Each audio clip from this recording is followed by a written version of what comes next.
Hi hello నమస్తే welcome to our YouTube channel Janavani. Please subscribe our channel. 2025 మేలో Harihara Veeramallu cinema release టైంలో తెలంగాణలో ఉన్న ఎగ్జిబిటర్లు కొందరు పర్సంటేజ్ సిస్టమ్ గురించి మాట్లాడారు.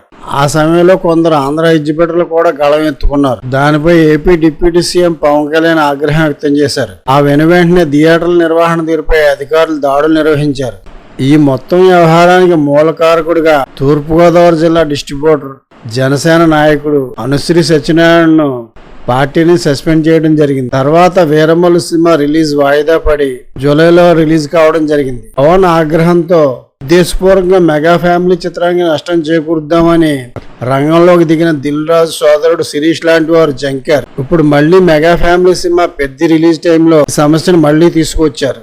దిల్ రాజు సోదరుడు శిరీష్ రెడ్డి గతంలో mega power star Ram Charan గురించి అనుచితంగా మాట్లాడారు. దానితో సోషల్ మీడియాలో మెగా ఫ్యాన్స్ శిరీష్ రెడ్డిపై విరుచుకుపడ్డారు.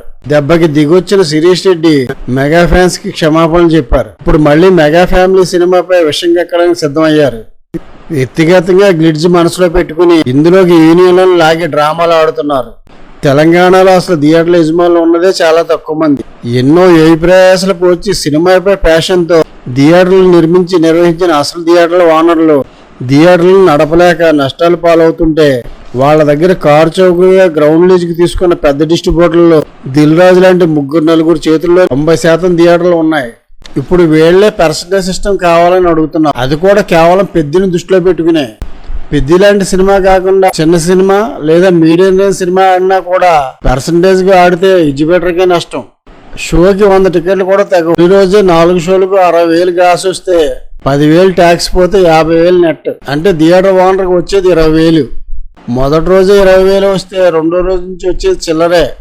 అదే ఇప్పుడున్న రెంటల్ సిస్టమ్ లో అయితే వారానికి థియేటర్ని బట్టి 2 లక్షల నుంచి 6-7 లక్షల వరకు రెంట్ తీసుకుంటున్నారు. మరి ఈ చిన్న సినిమాలను ఇప్పుడు పర్సంటేజ్ కోరుతున్న ఎగ్జిబిటర్ కమ్ డిస్ట్రిబ్యూటర్ కమ్ నిర్మాతగారులు పర్సంటేజ్ పై ఆడతారా? అది మాత్రం కుదరదు.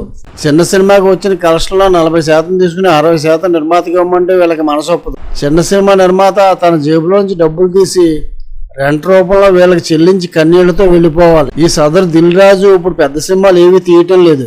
ఏ స్టార్ హీరో కూడా ఈయన కాల్ షీట్లు ఇవ్వడం లేదు. అందుకని చేతిలో 10 థియేటర్లు ఉన్నాయి కదా అని చెప్పి పెద్ద సినిమాలు తీస్తున్న మైత్రి, టీజీ విశ్వప్రసాద్, సాహు గారపాటి, సితారవంశీ లాంటి వాళ్ళని ఇబ్బందులు పెట్టడానికి యూనియన్ల పేరు చెప్పి డ్రామాలు ఆడుతున్నారు.